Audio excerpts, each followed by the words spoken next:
So hey guys, welcome back to my YouTube channel. I am Deepika and today I am going to explain chapter 8 of class 11th. तो ये हमारा 5th lecture है और आज इसमें हम mitochondria और प्लास्टिड जो टॉपिक है उसको कवर करने वाले हैं. सो लेट्स बिगिन और बात करते हैं माइटोकॉन्ड्रिया की. तो mitochondria unless specifically stained are not easily visible under the microscope. तो ये क्या होता है, जब तक हम इसको स्पेसिफिक स्टेन नहीं करते ना तब तक ये हमें मतलब नॉर्मल तरीके से माइक्रोस्कोप में नहीं दिखता है. ठीक है. द नंबर ऑफ माइटोकॉन्ड्रिया पर सेल इज़ वेरिएबल. और जो कितने माइटोकॉन्ड्रिया प्रेजेंट होते हैं सेल के हिसाब से, तो मतलब वेरिएबल वेरी करता है. ठीक है. हर सेल का अपना अलग अलग फिजियोलॉजिकल एक्टिविटी पे डिपेंड करेगा कि भाई मीन्स ब्रेन की सेल को कितना चाहिए, हमारी मसल की सेल को कितना चाहिए, तो वो वेरी करता है. ठीक है. एक टाइप से किस पर बेस्ड है, कैसे वेरी करता है, तो due to physiological activity of the sales.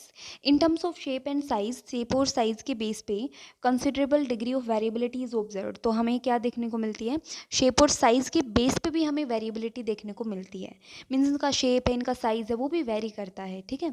Typically ये हमें सोसेज शेप का देखने को मिलता है, सिलेंड्रिकल भी देखने को मिलता है. इनका डायामीटर मेनली कितना होता है, 0.2 to 1 माइक्रोमीटर. एवरेज जो है उसको हम 0.5 माइक्रोमीटर बोल सकते हैं. लेंथ कितनी होती है, तो 1 to 4.1 माइक्रोमीटर तक. ठीक है. हमें ध्यान क्या रखना है, हमें ध्यान रखना है कि mitochondria is a double membrane bound structure with the outer membrane and inner membrane dividing its lumen distinctly into two aqueous compartment. ठीक है. Outer compartment and inner compartment. क्या है कि हमारी जो माइटोकॉन्ड्रिया है वो double layer membrane bound structure होता है. ठीक है. इसमें हमें दो मेम्ब्रेन देखने को मिलेगी, एक आउटर मेम्ब्रेन एक इनर मेम्ब्रेन. वो इसका जो ल्यूमन पार्ट है, मीन्स इसका जो अंदर वाला हिस्सा है ल्यूमन है, उसको दो एक्वेस कंपार्टमेंट में क्या करता है, डिवाइड करता है. एक को बोलेंगे आउटर कंपार्टमेंट, एक को बोलेंगे इनर कंपार्टमेंट. ठीक है. इनर कंपार्टमेंट है उसको हम मैट्रिक्स बोलते हैं. ठीक है. इनर कंपार्टमेंट को क्या बोलेंगे हम, मैट्रिक्स बोलते हैं. तो देखो कुछ इस तरीके से ये बाहर वाली मेम्ब्रेन है और ये इसकी बिल्कुल अंदर, तो ये हमारी अंदर वाली मेम्ब्रेन है. तो ये हमारे दो हिस्सों में कन्वर्ट करती है ये मेम्ब्रेन, एक तो आउटर कंपार्टमेंट एक इनर. इनर वाला इसके अंदर वाला ये वाला हो गया जिसको हम क्या बोलते हैं, मैट्रिक्स बोला जाता है. ठीक है. अब कह रहे हैं कि आउटर मेम्ब्रेन जो होती है वो बिल्कुल कॉन्टिन्यूस लिमिटिंग बाउंड्री बनाती है ऑर्गेनेल की, वो कॉन्टिन्यूस होती है. लेकिन इनर मेम्ब्रेन जो होती है वो क्या होती है, वो फोल्डेड होती है, इनफोल्डिंग शो करती है. मीन्स कुछ इस तरीके से प्रेजेंट होती है. ठीक है. तो उन इनफोल्डिंग को क्या बोला जाता है, क्रिस्टा. क्रिस्टा बोला जाता है. तो मैट्रिक्स की ओर मीन्स अंदर की तरफ ऐसे फोल्डिंग शो करती है. मैट्रिक्स मतलब इसके अंदर का हिस्सा. ठीक है. The Crysta increase the surface area. और ये जो क्रिस्टा है मीन्स ये जो बना रही है folding, that is the Crysta. तो उससे क्या होता है कि इसका सरफेस एरिया बढ़ जाता है. अगर हम नॉर्मली देखें तो ये काफ़ी बड़ी दिखे मतलब काफ़ी बड़ी दिखेगी एक टाइप से. ठीक है. The two membranes have their own specific enzymes. हमें पता है कि इनके पास अपने खुद के एंजाइम्स भी होते हैं जो हमारे माइटोकॉन्ड्रिया के फंक्शन के साथ साथ काम भी करते हैं. ये भी काम करेंगे ना. Mitochondria are the sites of aerobic respiration. यहाँ हमें क्या देखने को मिलेगा, कैसी साइट है ये, एरोबिक रेस्पिरेशन की. ठीक है. They produce cellular energy in form of ATP. ATP की फॉर्म में ये एनर्जी जो है सेल की प्रोड्यूस करेंगे, इसलिए इनको power house of the cell भी बोला जाता है. ठीक है. The matrix also possess single circular DNA molecule. Matrix के पास क्या होता है, सिंगल सर्कुलर डीएनए मॉलिक्यूल. इसका खुद का न्यूक्लिक एसिड होता है. ठीक है. खुद का डीएनए होता है. तो कैसा होता है इसके पास डीएनए, सिंगल सर्कुलर डीएनए होता है. कुछ आरएनए भी होता है. राइबोसोम 70s प्रेजेंट होता है. And the component required for the protein वो भी इसके अंदर प्रेजेंट होते हैं. और ये डिवाइड करेगा बाय फिशन. तो यहाँ इन्होंने बहुत इंपॉर्टेंट बात बोल रखी है, ध्यान रख लेना. ठीक है. तो माइटोकॉन्ड्रिया में जो मेन बात थी जो हमने पढ़ी है अब तक, वो क्या पढ़ी है, इस पैराग्राफ में तो हमने पढ़ा है, क्या पढ़ा है कि इसकी शेप कैसी होती है, वेरी करती है. ठीक है. साइज भी वेरी करेगा, नंबर भी वेरी करता है. और मेन बात क्या थी, डबल मेम्ब्रेन बाउंड स्ट्रक्चर होती है. देखो ये अंदर वाली फोल्डिंग को क्या बोला गया है, क्रिस्टा. यहीं पे हमारी एटीपी वगैरह मीन्स एटीपी फॉर्मेशन है, इसको ऑक्सीडेटिव फॉस्फोराइलेशन में भी काम आता है, जो कि हम अगले चैप्टर्स में पढ़ते हैं. मीन्स 11th क्लास में भी पढ़ा है. दो मेम्ब्रेन के बीच के स्पेस को इंटर मेम्ब्रेन स्पेस बोला जाता है. और बाकी तो हो गए, ठीक है। सो यहाँ पे क्या है कि हमारी जो मेम्ब्रेन है वो ल्यूमन को दो हिस्सों में डिवाइड करती है, आउटर कंपार्टमेंट, इनर। इनर वाले के अंदर मैट्रिक्स होता है। इसकी फोल्डिंग, इनर मेम्ब्रेन की फोल्डिंग को क्रिस्टे बोला जाता है। क्रिस्टे सरफेस एरिया को बढ़ाती है। इनके खुद के एंजाइम्स होते हैं। एरोबिक रेस्पिरेशन होता है यहाँ पे। एटीपी होती है, इसलिए इसको पावर हाउस ऑफ सेल भी बोलते हैं, यहाँ से हमें एनर्जी मिलती है। इसके पास खुद का डीएनए होता है। कौन कैसा होता है? सिंगल सर्कुलर डीएनए मॉलिक्यूल होता है। कुछ आरएनए भी होता है। राइबोसोम 70S प्रेजेंट होगा, ठीक है। कुछ और भी हमारे पास इसके इसमें मतलब कंपोनेंट होते हैं जो प्रोटीन की सिंथेसिस करते हैं, और ये डिवाइड करेगा बाय फिशन। तो माइटोकॉन्ड्रिया का यहाँ पर कंप्लीट होता है। अब बात करते हैं प्लास्टिड की। सो प्लास्टिड क्या होती है? Plastid are found in all plant cell and in euglenoid. ध्यान रख लो, प्लास्टिड जो है हमारी सारी प्लांट सेल में मिलेगा, और यूग्लिना भी मीन्स यूग्लिना में भी मिलता है, ठीक है। यूग्लिनोइड में भी मिलता है। These are easily observe under the microscope, क्योंकि ये बड़े बड़े होते हैं तो इजीली देख सकते हैं। इनके पास पिगमेंट होते हैं, कुछ स्पेसिफिक पिगमेंट होते हैं, और ये कलर देते हैं प्लांट को।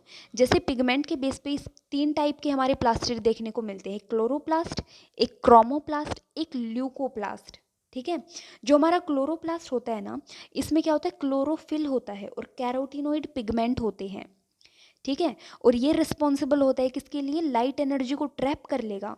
क्यों ट्रैप करेगा? क्योंकि इसको फोटोसिंथेसिस करवाना होता है। तो क्लोरोफिल में अपना फोटोसिंथेसिस होता है, और क्लोरोफिल क्लोरोप्लास्ट में होता है, ठीक है। तो क्लोरोफिल जो है उस मीन्स क्लोरोप्लास्ट में क्या क्या होता है? क्लोरोफिल होगा, कैरोटीनोइड होगा। ये क्लोरोफिल जो होता है, ये जो पिगमेंट्स होते हैं, ये क्या करेंगे? लाइट एनर्जी को ट्रैप कर लेते हैं, क्योंकि फोटोसिंथेसिस के लिए लाइट ज़रूरी है। बात करते हैं क्रोमोप्लास्ट की। तो क्रोमोप्लास्ट में फैट सोल्यूबल कैरोटीनोइड पिगमेंट होते हैं, जैसे कि कैरोटीन हो गया, ज़ैंथोफिल हो गया, और कुछ अदर कंपोनेंट भी हमारे यहाँ पे देखने को मिलते हैं। अब ये क्या करता है? ये भी कलर देगा। कैसा कलर देगा? देखो, क्लोरोफिल जो है वो ग्रीन कलर देता है। क्लोरोप्लास्ट में ग्रीन कलर होता है। यहाँ पे हमें येलो, ऑरेंज, रेड कलर देखने को मिलते हैं, ठीक है। तो हमारी क्रोमोप्लास्ट की इतनी ही कहानी थी कि रेड, ऑरेंज और येलो कलर देखने को मिलेंगे। यहाँ पे पिगमेंट कैसे कैसे होते हैं? कैरोटीन, ज़ैंथोफिल, फैट सोल्यूबल होते हैं ये, ठीक है। Fat soluble carotenoid pigment. बात करते हैं ल्यूकोप्लास्ट की। तो ल्यूकोप्लास्ट कलरलेस होते हैं। ये कलरलेस प्लास्टिड होते हैं। इनकी शेप वेरी करती है, साइज वेरी करती है, और इनके पास क्या होता है? ये न्यूट्रिएंट को स्टोर रखते हैं। इसके भी फर्दर 3 टाइप होते हैं। फर्स्ट कौन सा है? अमाइलोप्लास्ट, दूसरा है इलाइलोप्लास्ट, और थर्ड है एलुरोप्लास्ट। देखो, अमाइलो, अमाइलेज फैट, ठीक है। तो ये स्टोर करेगा कार्बोहाइड्रेट को, स्टार्च को, अमाइलोज स्टार्च वगैरह, ठीक है। तो अमाइलोप्लास्ट में क्या होता है? कार्बोहाइड्रेट, स्टार्च को स्टोर करता है। पोटैटो क्या करेगा? एग्जाम्पल इसका पोटैटो है, और इलाइलोप्लास्ट में क्या होता है? Store oil and fat. Fat यहाँ स्टोर होती है। अमाइलोप्लास्ट में कार्बोहाइड्रेट स्टोर होता है, और एलुरोप्लास्ट में हमारे प्रोटीन स्टोर होते हैं। तो तीनों टाइप याद रखने हैं। तो सबसे पहले प्लास्टिड के कितने टाइप होते हैं? वो किसके बेस पे हैं? पिगमेंट के बेस पे हैं। कौन कौन से कलर देते हैं, इनके अंदर कौन कौन से पिगमेंट होते हैं, और लास्ट में ल्यूकोप्लास्ट की तीनों टाइप की उसमें क्या क्या स्टोर होता है। अमाइलोप्लास्ट में कार्बोहाइड्रेट, एग्जाम्पल पोटैटो। इलाइलोप्लास्ट में फैट एंड ऑयल। एलुरोप्लास्ट में प्रोटीन स्टोर होता है, ठीक है। ये इसकी स्ट्रक्चर दिखा रखी है हमें। और यहाँ हम बात करते हैं पहले तो थ्योरी पोर्शन। कह रहा है कि majority of chloroplast of the green plant are found in mesophyll.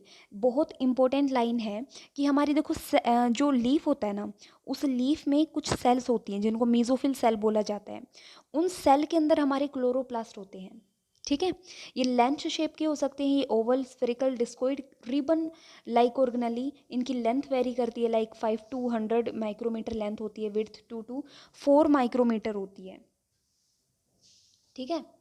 There number varies from 1 per cell of Chlamydomonas a green alga to 20 to 40 per cell in a mesophil। ये बात करते हैं, इनका number very करता है। क्लाइडोमोनास की बात करें, ठीक है, मीन्स इनका नंबर जो है एक भी हो सकता है पर सेल में। ऑफ द क्लाइडोमोनास ग्रीन एल्गा कईयों में 20 to 40 पर सेल हो सकता है मीजोफिल में, ठीक है। तो ये वेरी करता है नंबर। माइटोकॉन्ड्रिया की तरह हमारी क्लोरोप्लास्ट जो होती है, ये क्लोरोप्लास्ट का स्ट्रक्चर दे रखा है हमें, ये भी डबल मेम्ब्रेन बाउंड होती है। दोनों में से जो इनर क्लोरोप्लास्ट मेम्ब्रेन होती है वो लेस परमेबल होती है, ध्यान रख लेना। मीन्स क्लोरोप्लास्ट की दो मेम्ब्रेन है, बाहर वाली और अंदर वाली। अंदर वाली इनर मेम्ब्रेन लेस परमेबल होती है, ठीक है। The space limited by inner membrane is called stroma. जैसे ये बाहर वाली मेम्ब्रेन है, ये अंदर वाली है, तो अंदर वाली का जितना भी स्पेस है that is called stroma. A number of organized flat membranous sac called the thylakoid are present in stroma। और स्ट्रोमा में क्या होती हैं, तो देखो यहाँ हम बात करते हैं कि आउटर मेम्ब्रेन है और ये इनर मेम्ब्रेन हो जाएगी, अंदर वाली मेम्ब्रेन ये वाली जो है दिखा रखी है ना। अब इस अंदर वाली मेम्ब्रेन का जो भी हिस्सा है उसको स्ट्रोमा बोलते हैं, जो भी इसके अंदर है। उस स्ट्रोमा के अंदर हमारी कुछ सेक लाइक क्या होते हैं, सेक प्रेजेंट होते हैं, मीन्स फ्लैट मेम्ब्रेन सैक, ठीक है, फ्लैट मेम्ब्रेन सैक। फ्लैट मतलब और मेम्ब्रेन के सैक प्रेजेंट होते हैं, मीन्स एक के ऊपर एक के नीचे एक टाइप से, तो उनको क्या बोला जाता है, दैट इज कॉल्ड थाइलेकोइड। ये थाइलेकोइड जो है एक के ऊपर एक के नीचे एक, ऐसे ऐसे कुछ कुछ समझो कि सीढ़ी लाइक होती है ना अपनी, तो इस तरीके से अरेंज होते हैं, ठीक है, स्टैक पोर्शन में। या हम कहीं कोइन रख दिया, फिर उसके ऊपर एक कोइन और रख दिया, एक और रख दिया, एक और रख दिया, ऐसे से एक स्टैक बन जाता है उनका। तो ये इस पोर्शन में जो होती हैं वो प्रेजेंट होती हैं, और इस पूरे पोर्शन को लाइक ये तो वन थाइलोकोइड है, ऐसे ऐसे मैं बहुत सारी रख रही हूँ, तो इस पूरे पोर्शन को बोलेंगे ग्रेना। क्या बोलते हैं, ग्रेना। ये ध्यान रखना है, और ये कहाँ प्रेजेंट होता है, स्ट्रोमा में, ठीक है। या फिर हम इसको इंटरग्रेनल थाइलोकोइड भी बोल सकते हैं। इसके अलावा there are flat membranous tubules called stroma lamellae, जो इन थाइलोकोइड को कनेक्ट करती हैं डिफरेंट ग्रेना। अब ये लाइन ने सारा खेल सुलझा दिया। क्या, जैसे मान लिया कि ये मेरे पास एक थाइलोकोइड है, मैंने एक और रखा, एक और रखा, एक और रखा, ये क्या बन गया, ग्रेना। ऐसे यहाँ पे भी ये क्या बन गया, ग्रेना, ठीक है। तो ये कह रहा है कि डिफरेंट ग्रेना, तो उनके जो थाइलोकोइड हैं उनके बीच में एक कनेक्शन होता है, that is called the stroma lamella. ये एक ट्यूब लाइक मेम्ब्रेन होती है, फ्लैट होती है ये भी। तो ये क्या करती है, जो डिफरेंट डिफरेंट ग्रेन है उनके थाइलोकोइड को जोड़ती है, ठीक है, कनेक्ट करती है। अब यहाँ भी बात करते हैं हम नेक्स्ट पोर्शन में कि द स्ट्रोमा लेमिलिक, हाँ ये हो गया, the membrane of thylakoid enclose space called the lumen. Thylakoid की जो मेम्ब्रेन होती है ना बाहर वाली, इसके अंदर क्या होता है, तो that is called the lumen, ठीक है। The stroma of chloroplast contain enzyme. Stroma में क्या क्या होते हैं, एंजाइम्स भी होते हैं जो हमारे कार्बोहाइड्रेट और प्रोटीन की सिंथेसिस के लिए रिक्वायरमेंट होती है जिनकी। It also contain small double standard circular DNA. देखो इसके पास भी खुद का डीएनए होता है, प्लास्टिड प्लांट में मिलता है ना, और यूग्लिना में इसके पास भी खुद का डीएनए होता है। और कौन सा डीएनए है, डबल स्टैंडर्ड सर्कुलर डीएनए। वहाँ पे सिंगल था माइटोकॉन्ड्रिया में, और यहाँ पे राइबोसोम भी है। Chlorophyll pigment are present in thylakoid. इस थाइलोकोइड में हमारे क्लोरोफिल पिगमेंट प्रेजेंट होते हैं। तो हमें क्या पता है, ये क्लोरोप्लास्ट है, इसमें हमने क्या पढ़े, थाइलोकोइड पढ़े, ठीक है। उस थाइलोकोइड के अंदर ये पोर्शन जो ल्यूमन है, ठीक है, उस थाइलोकोइड के अंदर हमारे क्लोरोफिल पिगमेंट होते हैं। तो कितना डीप स्ट्रक्चर है ये एक टाइप से। फिर बात करते हैं कि the ribosome of chloroplast are smaller than the cytoplasmic ribosome. 70s होता है ना, इसके पास भी 70s है। माइटोकॉन्ड्रिया की बात करें वहाँ भी 70s था। और साइटोप्लाज्म में कितना होता है भाई, राइबोसोम, साइटोप्लाज्म में 80s होता है।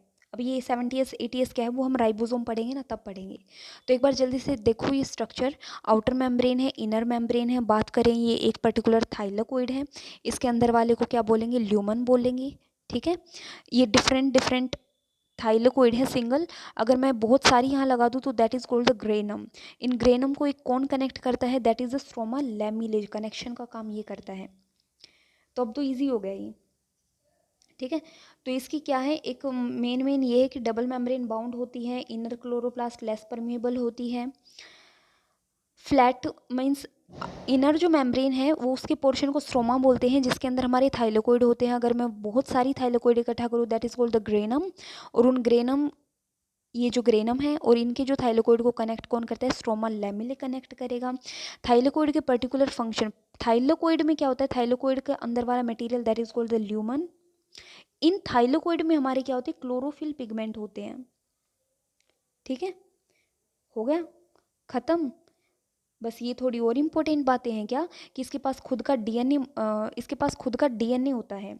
कौन सा डीएनए होता है, डबल स्टैंडर्ड सर्कुलर डीएनए होता है। 70s राइबोसोम होता है, ठीक है। बस। सो आज के लेक्चर में इतना ही। अब मिलते हैं next video with next lecture. So guys, if you like my video then also subscribe my channel and thanks for watching my video.